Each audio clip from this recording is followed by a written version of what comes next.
And I leave these two to compete to see which one could be a better apex later on.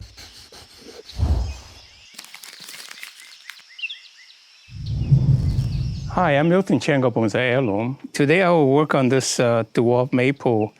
It's called Kiyohime, which is quite a desirable material for bonsai because the leaves are quite small. I would say not as small as some of the dwarf maple that I would be introducing, but still it's pretty small leaves, and especially when the ramification increases, it will become quite small. This tree was, I bought from someone that was air layered in a 2-gallon can. So it's, I would say about this big. And now today it's quite big because I put it in the ground and then pull it up about 3 years ago into this pot. And I also tear it up, tore out the tall one, and you can see it heal quite nicely. And then I just let it grow, and like this is quite a deadwood. But, you know, I just let it be, and what I got is what I got. The trunk was started about this big 15 years ago. Now it's almost 2 inches in diameter. And you can see that's a center branch tree that was very tall. I cut it off, and these side branches coming up, and this healed nicely to give the bonsai some personality. And this branch I'll probably make into a nice looking tapered jin. Looking back, I didn't do what I teach now, or preach now, which is to begin with the end in mind. I cut it here, which means the tree is really destined to be this tall. And I can cut it back to here to start over again, but I really don't want to waste that much time. So I would top the tree off here, so the tree will be about this tall in a shallow pot with the multiple branching as a dwarf maple tree clump. I think that will be quite desirable. So I'm just going to let these grow to be part of the clump. So with that in mind, then I will get to work. So I will start with the tallest tree in mind first, because you know, that's beginning of the design. It's sort of like the apex. I always say begin with the apex first.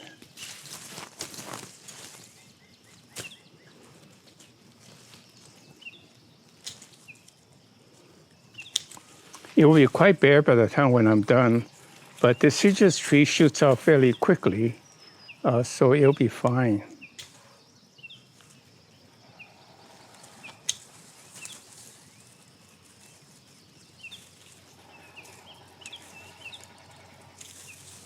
It does not look very nice now, but hopefully when it shoots out and I do the next cutting, it'll look nicer.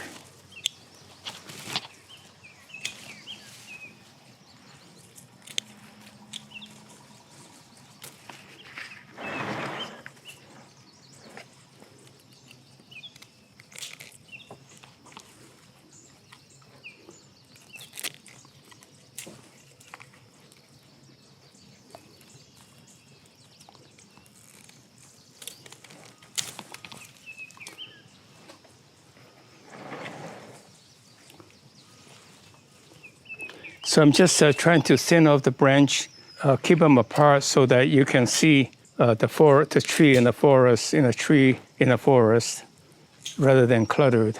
So I'm just go around and work on each tree to rhyme with the first one. Some of the little guys I can ignore because it will grow up for me to work on them again. So the idea is that hopefully these would, if I need to wire a little bit to make it the apex, I will. But in the meantime, just let it be. So I'm just cutting off redundant branches for the new branches coming out to be synergistic with the existing, the taller trees that's already in place. This is good. Okay, now work on the second tallest tree. Let's see, I want this to be the front. I think probably this is the branch to see if there's something at the right height. Yeah, that's not too bad. Yeah, okay, I will, using this tree coming up, and then go out. And with that as the apex. So I'll cut above the bud.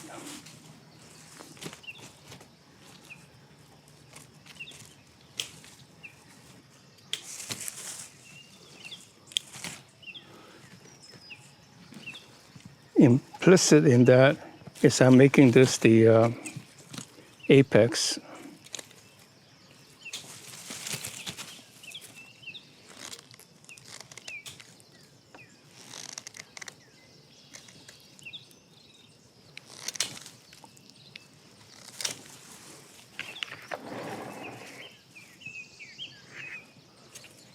And I leave these two to compete to see which one could be a better apex later on.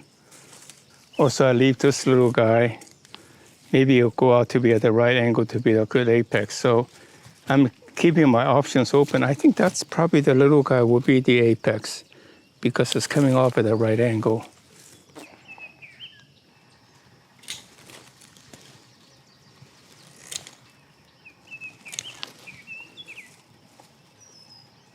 So this could be a tall one, and may cut this to become the apex.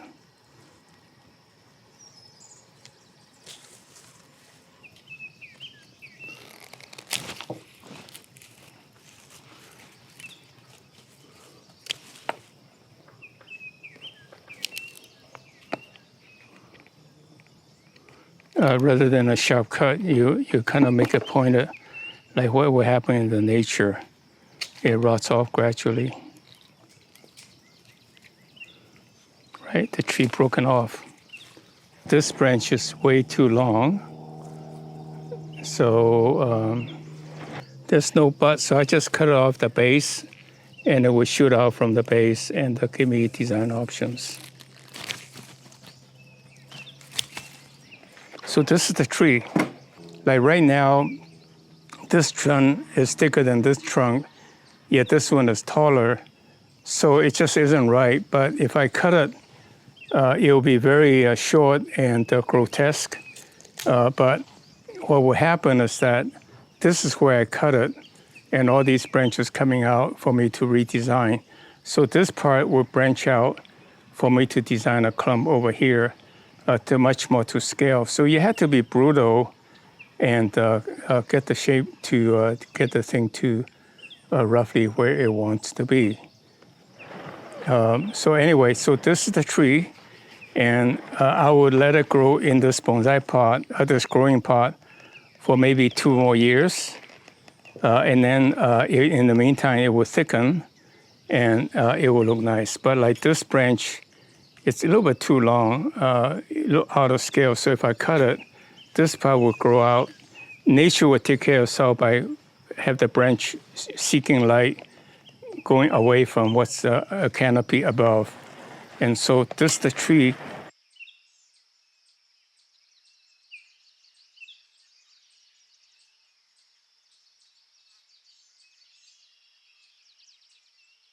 Just imagine a clump, bonsai, and